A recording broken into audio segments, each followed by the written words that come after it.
Okay, so lucky last, and I'm the person that stands between you and a coffee break. So I'll try to speed this up.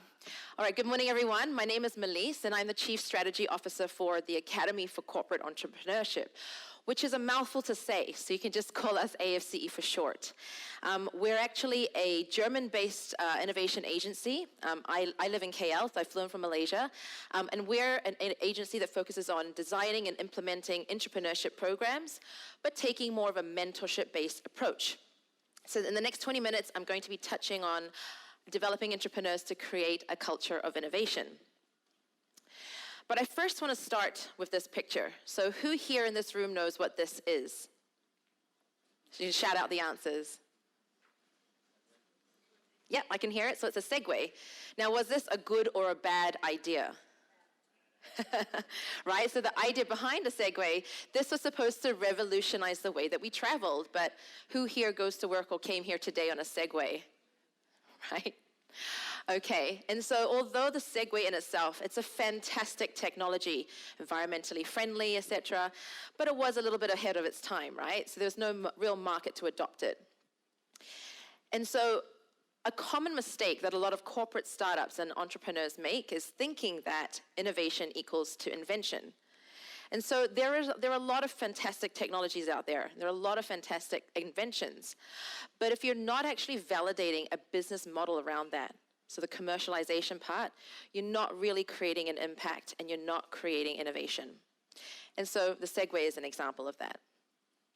And if I were to map out a little bit in terms of different types of strategies and approaches, now this was actually written by Dan Thoma, who wrote The Corporate Startup, and this actually came from his blog, where he was mapping out different types of innovation approaches.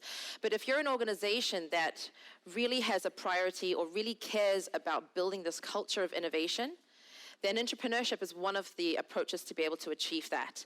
And so although there are so many different strategies to take, and I'm sure that many of you here in the room are trying to figure out different strategies to adopt, but driving a high cultural impact over a quicker period of time, entrepreneurship programs is one way to go. And so if you don't know what entrepreneurship is, as it is becoming more and more significant now, it is the act of behaving like an entrepreneur in a large organization. And entrepreneurship is becoming more and more of a viable strategy. Now, if we take, for example, Steve Jobs as a classic example, where he worked for Apple and they let him run certain ventures in there, but I think that he kind of built almost this cult and they didn't like how the way that he was working, and so they fired him. But eventually they knew that they made a massive mistake. So we don't want to let these potential entrepreneurs and these ideas in your organization slip. And through the words of Steve Jobs himself, where innovation has nothing to do with how many R&D dollars you have. When Apple came up with the Mac, IBM was spending at least 100 times more on R&D. So it's not about money. It's about the people you have, how you're led, and how much you get it. So I just want to highlight to you guys these 5 sort of key reasons, right, why 90% of innovation programs fail. And we hear that a lot, like 90% of startups fail, and so in similar fashion, 90% of innovation programs fail. And in all the years that we've worked and we've spoken with clients, we notice these same 5 patterns that are recurring. Number 1 is a lack of structure and follow-through. So not just doing something one-off or for the short term or just do a program for the sake of it this year, but really asking yourself, what's next? Number 2 is making sure that you have the right people in your program and the right people driving those ideas. You can have great ideas, it's easy to come up with ideas, but if you don't have the right founding team to drive them, those ideas aren't going to move forward. Number 3 is challenges when it comes to prototyping or prototyping and testing. So I'm going to emphasize on this word prototyping because I'm going to be talking a little bit more about that in this session, but also in my workshop this afternoon. And it's a word that you very rarely hear, but I will deep dive into that in a bit more. Number 4 is not having the right guidance for your entrepreneurs in your organization. And number 5, not being able to build scale in everything that you do. And I'll give everyone a chance to take a quick photo before I switch. Okay, so I'm going to deep dive into each of those points just to give it a little bit more context as to why and how we pick these out. So first and foremost, entrepreneurship is a journey. right? Everyone gets really excited in the beginning, and then reality starts to set in, and you realize this is tough, and there's a lot of ups and downs that happened before you really validate the idea and launch it. But during this trough of sorrow, right, this is a really critical part, because this is where you're going to be running a lot of experiments and gaining a lot of insights and learning.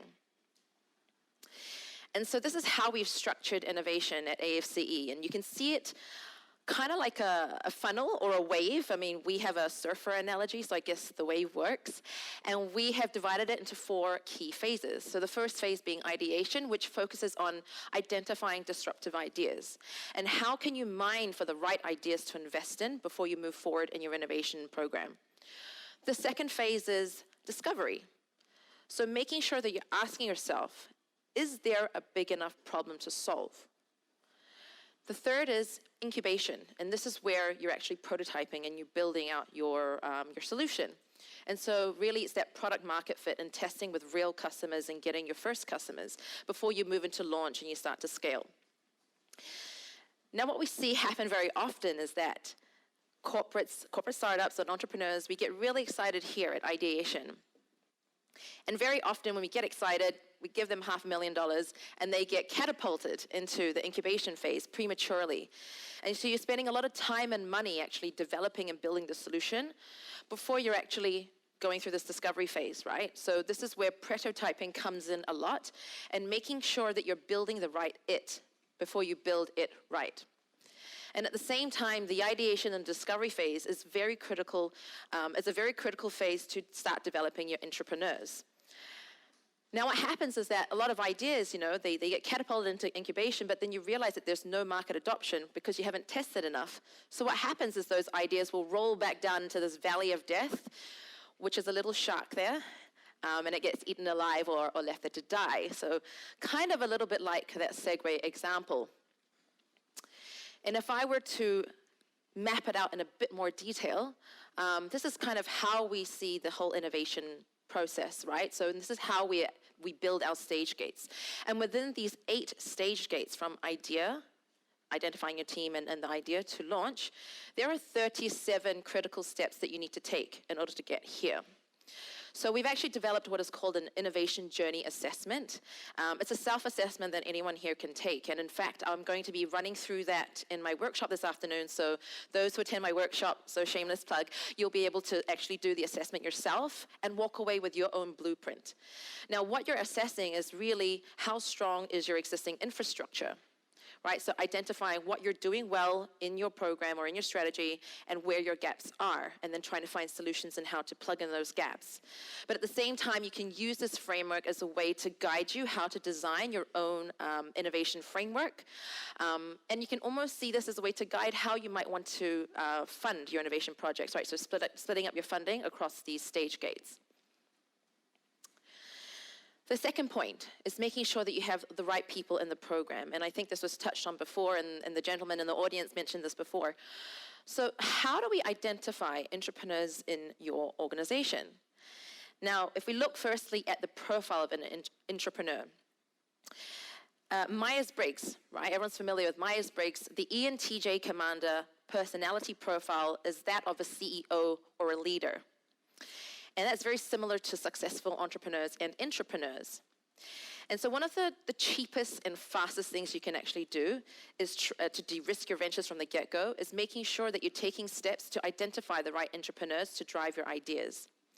So I think if some of you guys may have heard of the Founder Institute, they have actually developed a test that they run across all their thousands of entrepreneurs around the world. And that test has become 85% accurate in predicting the success of those entrepreneurs. And so we actually worked with the same social scientists to develop a similar test to help you identify entrepreneurs in your organization. So it's really a simple half-an-hour test that you can deploy to anyone. And the idea is that you can already start to see who possesses certain entrepreneurial traits. Again, shameless plug. If you guys want to have access to this, you can just come up to me and pass me a business card. I'll give you guys access so you can try it yourself and see if any of you guys possess some of these traits and talents. Now, identifying entrepreneurs is one thing, But then preparing them to go through a 12-week innovation process is another thing. So we actually developed what is called an Intrapreneurship e-learning course. And the idea is that it's a very interactive course, videos, tutorials, drag and drops, etc. But really the point of this e-learning course is not only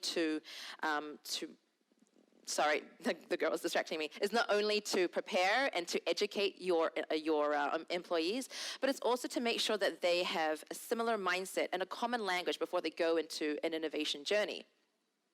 Again, the audience here has access to a free version of this. If you want access to that, then do let me know. The third point is the ability to test, right? The ability to test and run experiments and prototype. And very often we see corporates struggle to be able to do this because they're relying a lot on internal IT and internal marketing to help them develop their proof of concept or their MVPs, etc.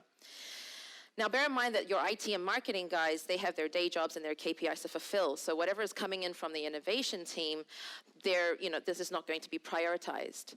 So we've actually developed what is called a prototype fund. Now, having a facility like a prototype fund is a pre-approved fund that the team will have access to. We'll give them access to talents such as these, right? Designers, developers, online marketers, and project managers. And the idea is that your entrepreneurs will have a resource available to them to be able to run experiments and prototype very quickly. Number 4 is ensuring that you have the right guidance for your entrepreneurs.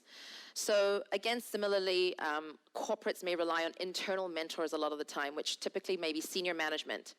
And again, your senior management are busy with your day-to-day and you have your own KPIs to fulfill. So being able to mentor and spend time in a consistent and structured way with your entrepreneurs, that's going to be a challenge. So it's important to have the right kind of mentorship because it's important to have mentors that come from a non-biased approach. And mentors are there not to really tell entrepreneurs what to do, but it's more how do we develop your entrepreneurs. So that's really, really critical in that learning curve for them. So the mentor that you have working with your teams, it's important that they had come from a background of entrepreneurship and driving innovation programs and understanding the corporate immune system when it comes to innovation. So it's important that if they have all those skill sets there, they're able to transfer that and transfer the experience as well and really work down in the trenches with your entrepreneurs. And the last pitfall is building scale into everything that you do in innovation. Now, if you haven't figured out how to scale your own innovation programs, you're going to find it a little bit challenging to really drive and foster this culture of innovation. But one way you can actually do that is by building your own army of entrepreneurs or innovators. And you can adopt what is called a train-the-trainer approach. Now, if you haven't heard what train-the-trainer is essentially if you have entrepreneurs going through an innovation program, those that perform well will then move into future cohorts and shadow your mentors, right? So not only have they experienced running entrepreneurial ventures, but they're also going to be learning the skill sets of how to mentor within your organization. And so over time, if we're able to scale, more people being developed and more ideas coming in through your funnel, this is naturally going to start building and fostering this culture of innovation. Now, if you're developing talent as well, and I think some of the speakers earlier was talking about this, why would we invest in our people? Right? Investing in your people is one of the easiest things that you should look at doing. Your employees, they are at the forefront of your business. They understand your customer. They deal with your business process on a day-to-day. So they're very likely going to have come across, the problems or the challenges or the gaps that you face in your business model. So it's important that we're also mining that and reinvesting back into our people. And what will happen is that, if we're able to develop these entrepreneurs and innovation mentors internally, you're essentially going to start developing innovation champions and evangelists and ambassadors in different pockets and parts of your organization. And they're going to help you drive the innovation culture on ground for you and not just relying on, you guys as the innovation managers in the organization. And what this purple thing here is showing you is we actually have certification. So we certify entrepreneurs and innovation mentors that develop as they move through, the 4 innovation phases. And once you hit being an innovation mentor, you get a level 5 certificate. So Steve Jobs, really the ultimate goal is being an Elon Musk. That's at level 6. And actually, in fact, we have Tom and Dave Kelly, who's one of our badges as well at level 4. So a great example is Intuit. So I think you guys have heard of who Intuit is, a big financial software company listed on the NASDAQ. And they were one of the first early organizations to adopt Lean Startup, but they also built a catalyst network of innovators, where they had mandated that network to spend 10% of their work week training others.